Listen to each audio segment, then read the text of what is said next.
Hi everyone, Dr. Anita here, founder of TheFreedomPrescription.com. You can head on over there after this video and you get your free report. But I want to talk to you today about something that is really important that I don't think you're aware of, but I hope that this opens your awareness and that you start to do things differently in your life because of what you learned today. This is my cell phone. I am very happy with my cell phone. I like my cell phone a lot. It serves the purposes that I need it to serve. I actually don't like to call it my phone. What it really is a computer that happens to have phone capabilities. Calling this phone a cell phone is just kind of makes it seem like it's very throwaway, but considering the thing is like $800, it's not just a phone. So it's actually a computer. Anyway, the problem is that these things are training you and a whole bunch of this generation, actually even older generations, my generation even too, they are training you out of the specific psychological resources that you need the most in order to achieve your biggest goals. What do I mean? Well, let me tell you. I don't give my cell phone number out to too many people. I know that sounds strange. Some people don't even have a landline anymore. I do most of my client calls using a trusty landline with my headset here. That's how I do most of my work. And I know most people these days do everything with their cell phone. I don't give out my cell phone number because I don't want people thinking that they can contact me and that they're going to instantly be able to access me. I don't have a problem with people trying to access me immediately. It's just that I'm usually with other clients or with my son with homeschooling. I'm not going to be immediately available to anybody, no matter if you get through to me or not. So I don't want people thinking that they can, so I just don't give my cell phone number out to a lot of people. Here's the problem. Everybody else uses their cell phone all the time, particularly with text messaging. And with text messaging, that means we have now created an environment where everyone believes they should have immediate access to whoever they want in their mind to have access to. End of story. And that if they don't get an immediate response, people start to get agitated. They don't understand. They seem to have no compunction to believe that this other person they're trying to reach might have something else going on in their lives that they're not reaching for their cell phone right away. Part of that's because in most cases somebody does respond to you right away when you send a text message. They are getting back to you immediately. So they want immediate access, and we're giving it to people, immediate access to each of us. Here's the problem. We have now trained each other to believe that we do and should have immediate access to each other. That means we are no longer developing patience, self-restraint, and self-discipline. And when you are trying to achieve very challenging goals in your life, what do you need? You need restraint, you need self-discipline, and you need patience. Those are the things that are going to get you to your goal. And there's so much research that shows how important it is to be able to control your immediate anxiety, put your immediate needs to the side in order to do something else that's going to get you to what you really want in the long term. Okay? It's that ability to restrain an immediate impulse that probably derail you or distract you from what you really want to do. That's basically what helps people, really productive people, get things done. They don't allow themselves to get pulled into something that's immediate.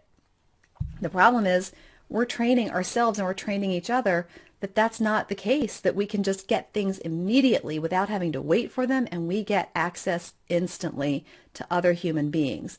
Wow, is that a problem? I mean, patience and restraint are huge. They are enormous psychological resources, because the more restraint that you can have, being able to put aside your wants, your desires, and your urges to, for instance, go have a bunch of big sugary Easter treat, since we're just coming off of Easter, instead of putting your long-term goals of really wanting to be healthier and lose weight.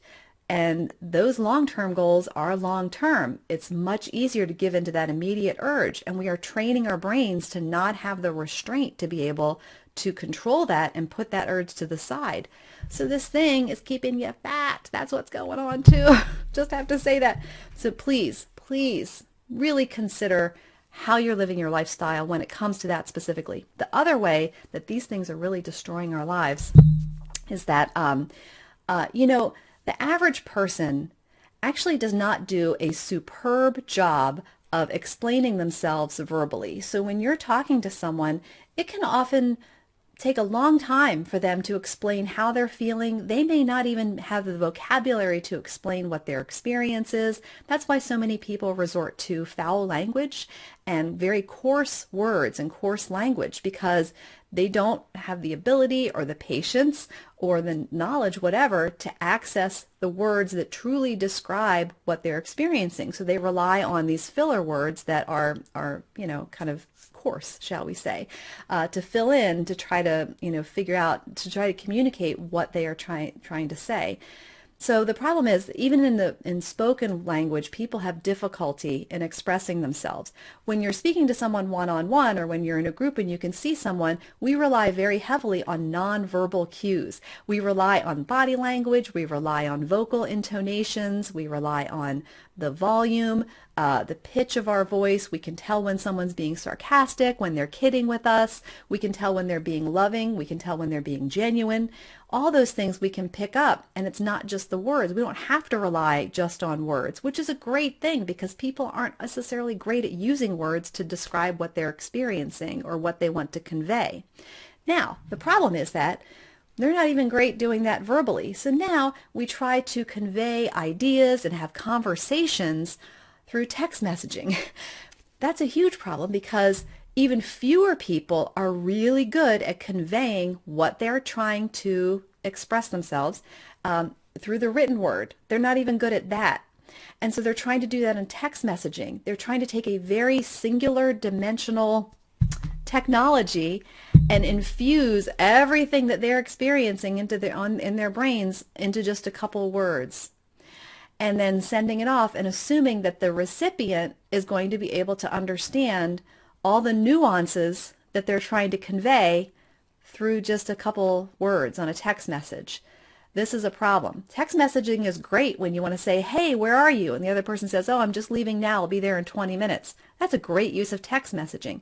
But conversations are happening. People are trying to convey feelings and deep thoughts through text messaging. This is causing problems. It's causing stress, because there is no real communication. It's not communicating with people when you're having a conversation through text messaging. That's not a conversation. So you're just conveying words, but no meaning behind the words. No one really understands what you're trying to convey.